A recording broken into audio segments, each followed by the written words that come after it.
back again.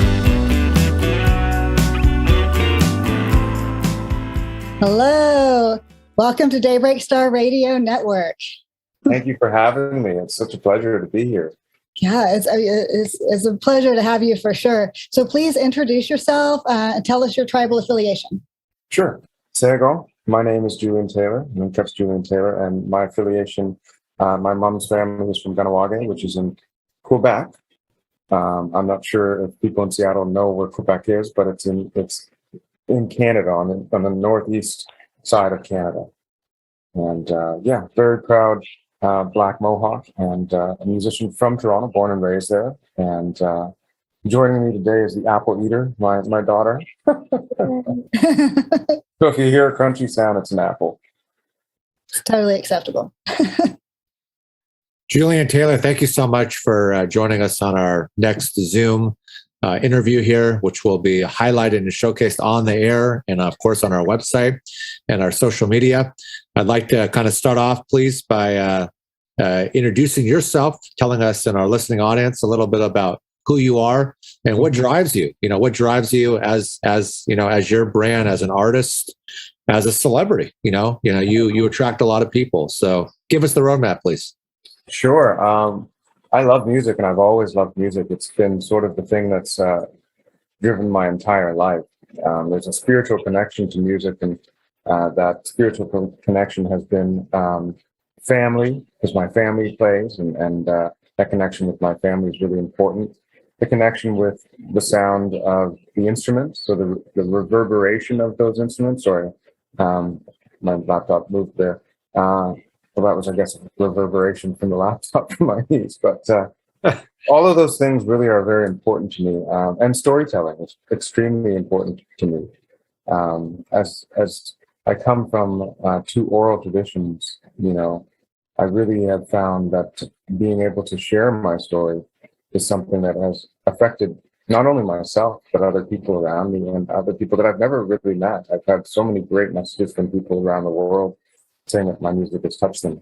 I don't necessarily think I'm a celebrity whatsoever. I'm just a normal dude, and I'm a dad, and a brother, and a son, and a partner, and all of those things. And music is really the foundation of my life. So that's what drives me.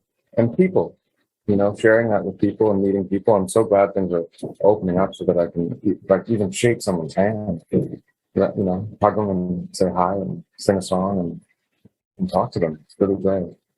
That's great. I really like the stories in your songs. So, it's nice to hear that. It's but yeah, they definitely come through.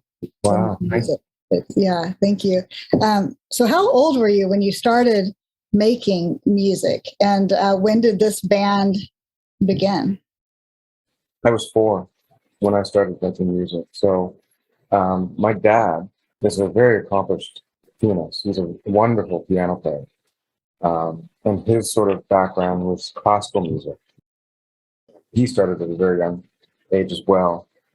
So when I used to, wait up and listen for my dad, I knew he was coming home when I heard the piano, because that's really the first thing he would do. He wouldn't say hello to us because we'd be in bed thinking that we were sleeping, but I would hear Chopin or Rachmaninoff through the walls of my room. Wow. That was what really struck me as fascinating. Not only was it a sense of home and a sense of comfort because my father was back, but it was a sense of that musical mystery and journey that was going through the air in my house. And so I guess what happened for me was I just wanted to sit beside him and hang out. And so he found that I had a really wonderful ear for music, because I could sort of play back the things that he was playing, simply, obviously, not the way that he was. Yeah, I mean, wow. He's great at that. It's wonderful. Today, my favorite song is still Prelude in C sharp minor. Like, anybody asks me, what would you play at your funeral? I said, that's the one, Mm-hmm. Such a powerful song. So from there, I just took piano lessons. I was very young. And when I was about 10 years old, my cousin, Ronke, had an acoustic guitar. And I started fiddling around with that. And she just said, okay, you can borrow it. And I borrowed that guitar when I was 10 and started to teach myself how to play. By the time I was 11, she just said, keep the guitar. You're better than I am. So that's what happened. And I guess what high school happened, and I started a band in high school with a couple friends. And we were just into blues music at the time. My grandfather used to listen to a lot of blues music when I was really young, and we'd drive up around the coast. Actually, Maple Ridge is close to Seattle. It's near Vancouver, where my grandfather lived. And he would just play blues music with me all day long as he sold siding. And I just picked that up.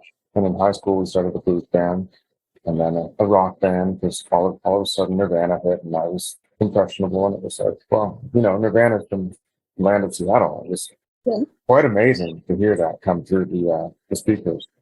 And so that's what I wanted to do. And then slowly but surely, the craft got honed a little bit, and experiences throughout my life started to seep into what I was writing about. And I was always into writing. It was either music or writing that I was going to do, because I did go to school for journalism for a little while and English literature. And that sort of helped me a little bit with being able to tell stories. I mean, if you listen to my music, it really doesn't rhyme very much. I'm really just reciting what's actually happened. Right. It's stories. Yeah, it really is. Mm-hmm. And so the next record that's coming out, I'm nervous to release that, but always nervous to release something. It's also just stories. When does that happen? Well, I'm hoping in 4 months. Okay. It's almost done. It's almost done. Yeah. Send us an email, or have somebody send us an email and we'll get it. Sure. Julian, once again, thank you for joining us. If you're just tuning into this interview, we're honored to have the opportunity to talk to Julian Taylor. We're in Seattle at our worldwide headquarters for the Daybreak Star Radio Network, and we're excited to always announce that our main slogan is indigenizing the airways. That is our motto. That is our recipe here for our radio network here with Sherry and I. Next question, please, is what would you say, Julian, keeps the band together and organized and punctual and showing up on time for, during the times that we're in right now, till we hopefully get back to a normal practice? Me. I'm cracking the whip all the time. It's been really difficult this last few years. Even recording the next record, it was, we opened and then we shut down, and we opened and then we shut down. So for me, one of the reasons that I think I'm a little nervous is because it's a bit disjointed, and not for any other reason than because of what was happening in the world. Like, all of a sudden we were able to be in the studio. My cousins who played on the last record, bass and drums, Barry and Gene, they live in Ganawagi and I live in Toronto, and we were not allowed to get together.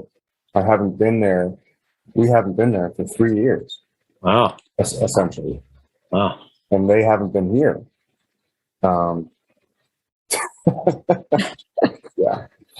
And which is crazy. So one of the ways that I was able to sort of keep things going was I had to play solo. I had to play by myself. Any opportunity that really came up for playing in the last 3 years, it's me performing with an acoustic guitar and my voice, maybe a piano here and there. But slowly, when things would open, I'd call people and we'd hustle to get into the studio. Or we've played 2 gigs in 3 years. Yeah. Which is insane. Well, You'll get a lot of practice the next few days. I also really like your website too, Julian. I like especially the contact section there, where you've had your publicists and your representation, and it's organized. It's organized very, very nicely, and I wanted to that too. Pay you that compliment. That's why I actually referred to you as a celebrity, because anybody that has, in my opinion, from being in the business for 27, 28 years now, if you've got a team like that around you, means that you've got the fan base, means that people like you, Well, cool. That's so nice to hear. You made your site? Yeah, I created the site myself. Wow. It's really nice. Really nice. Good job. Thank you. I got used to having to do a lot of things by myself. So it's really nice to finally have a team around me, which is, a team of people that really love the music and that really love me and vice versa. But from writing, producing, to graphic design, to designing my website, to writing the songs, I've done it all for the last 21 years and just sort of honed those skills. I don't really know what I'm doing, to be honest with you, but somehow it seems Right. I think we make it up every day. Yeah. there you go. Me too, right? Try to follow the roadmap as best we can. So, Yeah. So on that, what do you like about playing music? What is your favorite kind of music to play? Oh, Or wow. do you have a favorite? I don't know if I have a favorite type of music to play, but I guess soul music would be the favorite type. And I think that expands all genres. I don't think that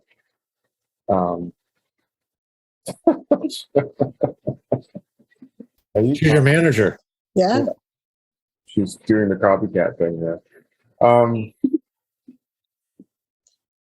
My favorite type of music is soul music for sure, because I think folk music has elements of soul.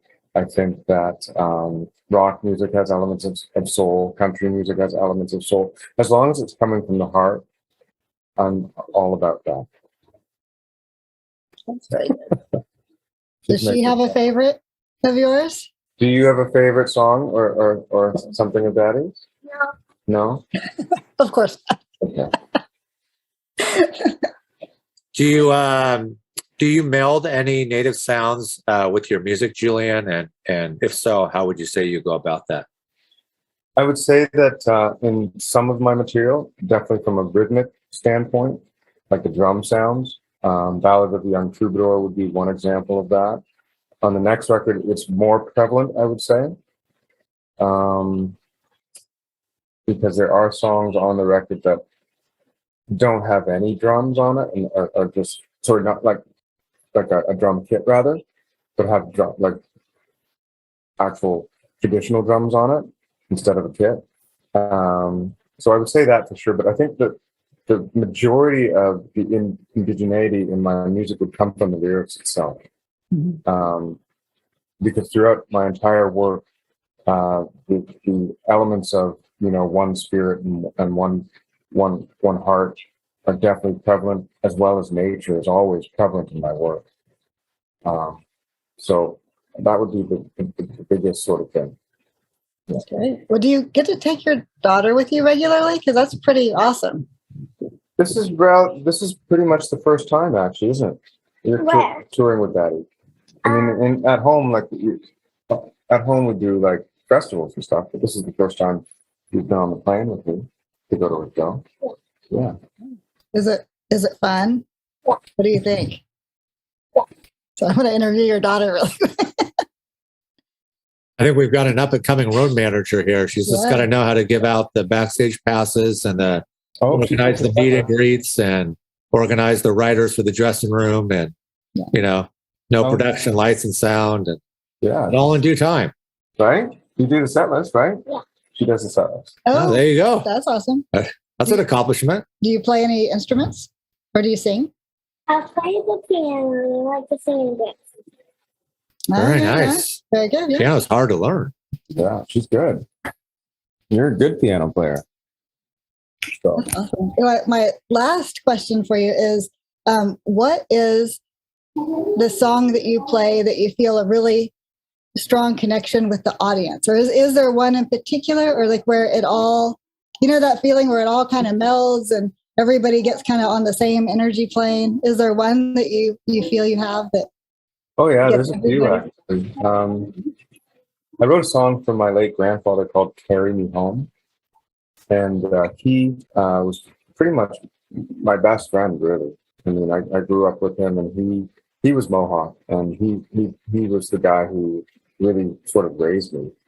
I was shipped off to live with them on a constant basis, and when he passed away, I was in Mexico and couldn't get back. It was like a destination wedding with friends, and he passed away when I was away, and it was really, really hard.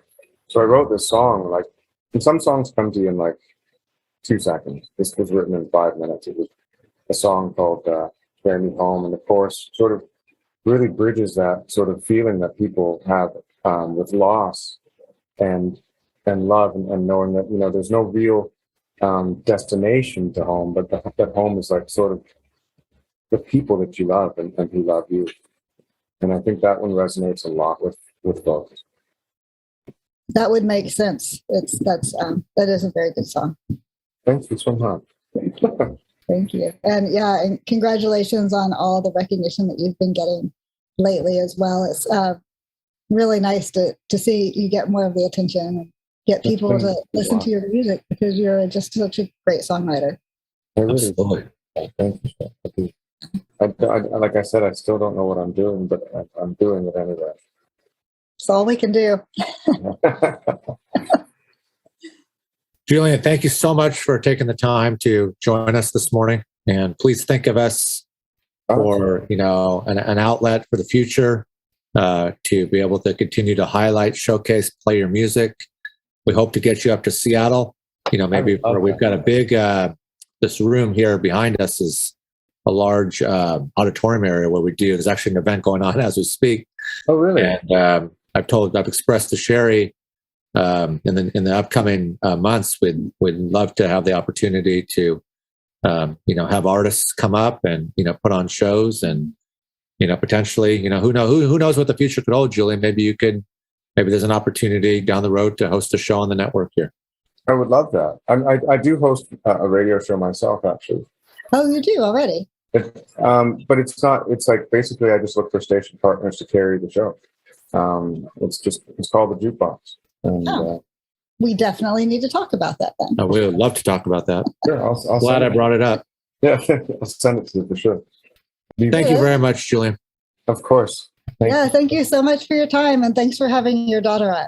She wanted to, so It was wonderful. Nice to meet you. We love having the kids on too. Stay in good health, Julian, for you and your whole family. Stay blessed, and we look forward to talking soon. I really appreciate this opportunity. Thank you so much. And thank you for playing my music. It's so great to meet you guys. Thank you, Harris, for reaching out. Thank you, Julian. My pleasure. Anytime. Take care. Bye-bye.